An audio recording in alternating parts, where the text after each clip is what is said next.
Cyber crime સેલમાં એક ફરિયાદ નોંધવામાં આવી છે, જેમાં જે ફરિયાદી છે એમની અજાણ્યા નંબરથી ગંદુ ગાડી આપીને અને ધમકીભર્યા મેસેજ એમના દીકરી વિશે કરનાર જે વ્યક્તિ છે એમની સામે એક ગુના નોંધવામાં આવેલ હતું. અને એને ડિટેક્ટ કરતાં અમે લોકોને ખબર પડી કે ડમી નંબર વાપરવામાં આવેલ હતી. અને જે ડમી નંબર જે ઓનર છે એક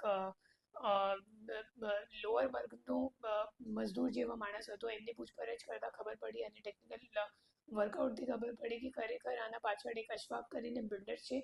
અને એને જે ફરિયાદી છે એમને ધમકીજનક જે મેસેજીસ છે એ વોટ્સએપ ઉપર કરી હતી. અને જે ફરિયાદી છે એમના જે દીકરી કેનેડામાં ભણતી હતી અને ફરિયાદીને પછી બીક લાગી અને હુમલો, મતલબ એમને એમ લાગ્યું કે કદાચ હુમલો થઈ જશે એના દીકરી ઉપર, અને એના માટે પછી દીકરીની પરત ગુજરાત બોલાવી લીધું છે.